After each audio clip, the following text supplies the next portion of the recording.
Jack, as you talked about what can be done, like improving the social safety net as one example, I'd actually invite all of our panelists to offer from their perspectives what can be done to stop child labor exploitation.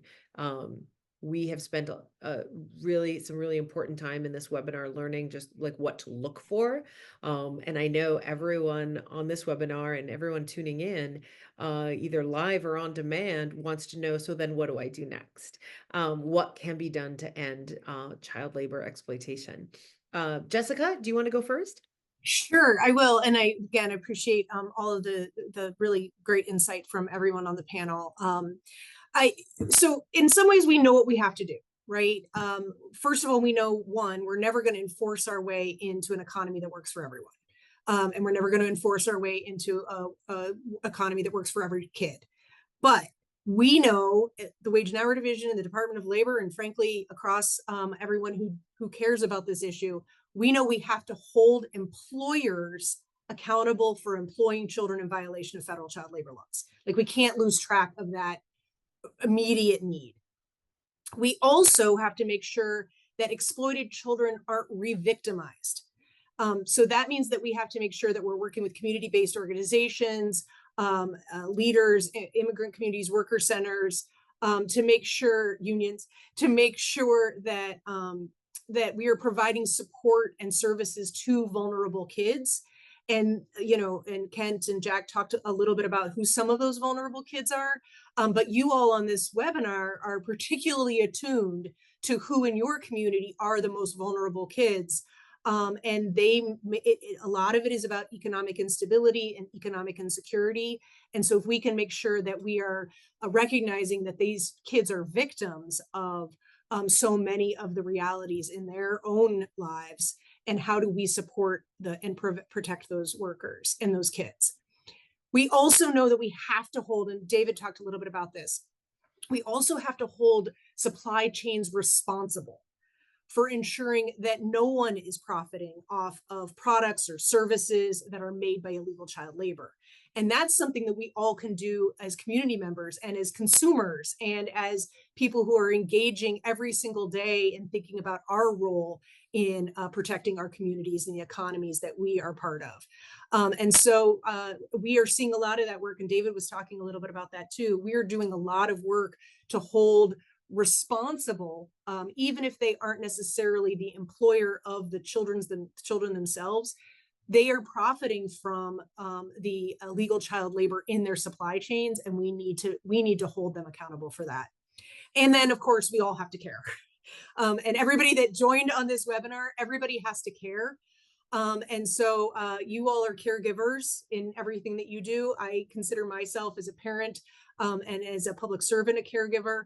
And so if you are worried about a kid that is working in a dangerous workplace, if you are worried about an exploited child, it's just important to make the call.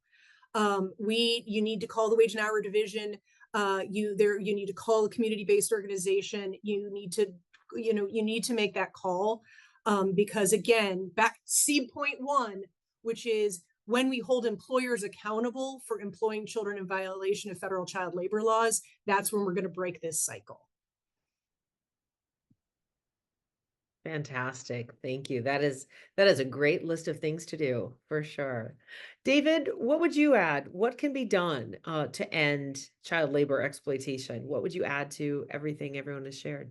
Well, I think Jessica's really laid out the important big issues. I would just highlight, companies like General Mills, Frito-Lay, Quaker Oats are all companies that have used middlemen that have employed children workers in packaged foods. So there are a lot of places where a lot of products we buy that we might not associate with these practices, and the companies actively want to distance themselves for the problem. And I think Jessica's exactly right. We have to hold accountable those companies and say, you can do better. You invest a lot in your brand, and your brand is tarnished when you are even indirectly engaged in these things. The second thing I would emphasize, and without going into the details, I would just say the Wage and Hour Division, the Solicitor of Labor, the Department of Labor have been doing amazing work on trying to hold all the parties accountable. But I will tell you that work takes a lot of resources and investigators, time, regional solicitors. You have to do a lot of hard work to undertake these cases. And one of the things we can all do as citizens is put pressure on our legislators to make sure we resource these critical agencies so they have the number of investigators and then staff to do this work. And that's ultimately Congress is responsible, and to hold Congress responsible for really making sure that these critical agencies are able to do the work they're doing. And then the last is the reason why Mary Catherine is so wonderful that Albert Shanker Institute is funding this. You know, the original, I'm very proud of my state, in 1852, Massachusetts was the first state to pass a child labor law. And I'm a bit of a history geek. When I look at some of the early efforts in Massachusetts and some of the other early states, they reached out to schools and teachers to help them identify, even in those days, the potential for a problem of children who should be in school, who would be working. That link remains as important today, and particularly where we're dealing with children who are really in harm's way in some of the places they're working. I agree with everything that Jessica and David raised. I would just add that we as educators have a special responsibility to address this issue. And when Jack and I have gone all over the country making presentations, talking about the problems that exist to this day on child labor, many people think that this is a problem that does not exist. Many people think this is a problem that existed 100 years ago, and we don't have to concern ourselves today. And so I think that we as educators have a special responsibility and a special opportunity to lift up the stories of our students who are facing these exploitative conditions on the job. The other thing is that I really think we need to identify the corporate greed that is motivating the exploitation of children, the use and abuse of contract labor, which shields corporations from responsibility, from corporate responsibility, and the nationally coordinated efforts by right-wing forces to roll back child labor protections. It is not happening by accident or spontaneous. This is a nationally coordinated campaign. And so we need, as educators, as community, labor, government, we need to work together to address how to proactively, on the policy arena, defend the rights of our children. Thank you all so much. David, I wanted to come back to you and just ask about this. One, you talked about pressuring legislators to resource departments like the Department of Labor. And I want to make sure that everyone heard that point. And I'm wondering if there is any pending or existing legislation that is weakening current child labor laws that you are tracking or that we should be aware of, or, you know, in these upcoming state legislative sessions this winter, what should we be on the, you know, again, as caring adults, what should we be on the lookout for? Yeah, no, that's a great and very important question. At the federal level, there's good news. And the good news is Senators Casey and Murray, along with Representative DeLauro and other colleagues, have proposed legislation originally introduced in 2023 called the Child Labor Act. It's an acronym. I won't go into all the pieces that make it the Child Labor Act, but it's a good name for it. And it has a number of very important provisions. I think most important is it would appreciably increase the penalties associated with violations, the civil monetary penalties that the Department of Labor is able to levy when they find these violations. Again, kudos to the Department of Labor for the Wage and Hour Division. In investigations, they have used the maximum penalties in many of these cases available, but they're simply not enough. The PSSI company I mentioned, that faced the maximum penalties under the law, that represented $1.5 million.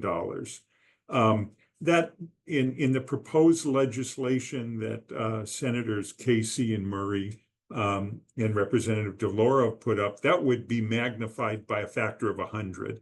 Now, that's obviously something only Congress can do, is to raise it to that. But if we really care about this as a problem, we have to change the penalty structure. Their proposed act also talks about criminal penalties, particularly where you have egregious and repeat violations. And it has other provisions that would strengthen the hand of the Department of Labor in really attaching responsibility all the way up the chain. So there's a great need to support this legislation once Congress comes back. Hopefully in a President Harris administration, this should really be a first order of business in terms of its importance.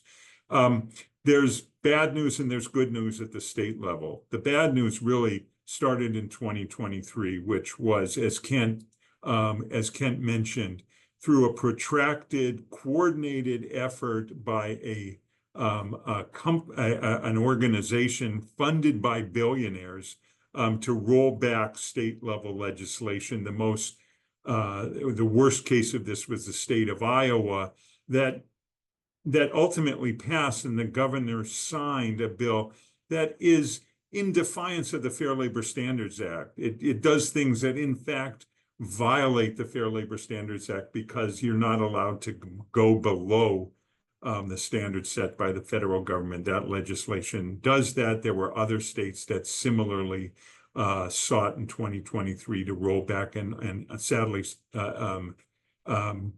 were successful in doing that. And it's the Foundation for Government Accountability is the organization I would call out as behind these efforts to roll back state laws on this. And there are a number of states in the 2024 period that have continued this effort to relax the laws, and that includes Iowa. As bad as it was, they have managed to even find new ways to make the conditions worse. Now, having said that, there's some good news, and the good news is there are a number of states that have actually strengthened their child labor provisions. A state can go above and beyond what the federal government does. I was born and raised in Colorado. I'm proud to say Colorado put forward legislation to raise the standards. Minnesota, of course, with wonderful Governor Walz, put forward strengthening that. But even in some red states, Nebraska strengthened penalty structures under their child labor laws. Utah has done some movement in the right direction, the state of Virginia. So there are instances, and it's important to track this. The Economic Policy Institute has a wonderful set of papers on this. National Employment Law Project follows this very closely, where I think we have to, if you're in a state where there is strengthening legislation going on, then you can get behind those efforts. And also, we really need to raise up the many states that are trying to push in the wrong direction. Thank you so much, David. Thank you to all of our panelists tonight. You have really packed this hour with so much for us to have learned, as well as things for us to do to make sure that we are the best advocates we can be for the young people in our lives. I heard so much as I close out tonight, to just sort of summarize everything we have learned. Again, we need to act. We need to learn and act, both as individuals and in a collective way. As individuals, we can look for those signs of exploitive child labor. Again, what Bridget shared with us, those absences, that pattern of late arrival, that sleepiness, that sudden drop of grades or a lack of focus. And certainly if we are seeing injuries like burns or bruises or cuts, we should all have that number at the ready. And everyone who registered for this webinar will get a follow-up email with that phone number and some of these recommendations. Again, that number, if you're going to write it down tonight, is 1-866-487-9243. And as Jessica told us, illegal child labor is a today problem. We need to be aware as consumers of conscience, we need to be aware of fissuring, that companies will use an intermediary or a labor broker to find workers, and those workers are often vulnerable. And that's where we're vulnerable to child labor, exploitive child labor, as both Kent and Jack shared with us, that a significant portion of child labor violations are happening in immigrant communities.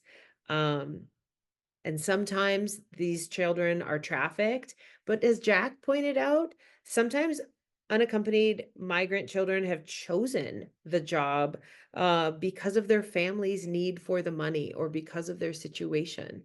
So we have to be aware that we can intervene as the adults in their lives, and we can do something to end illegal child labor. Again, like Jack said, to improve the social safety net, or Jessica's work to hold employers accountable. We get to make that call. The Department of Labor gets to follow up on that trail.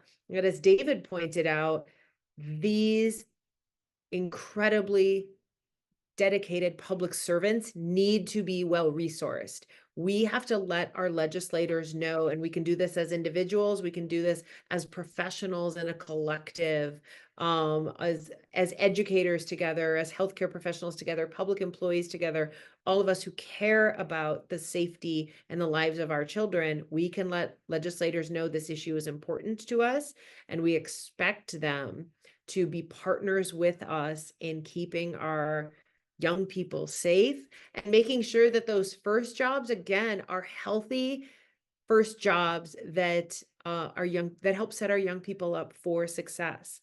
It's great to end by hearing that there's some good news at the federal level and at the state level, but also the cautionary tale that there is some bad news out there as well, and we should all be aware of it.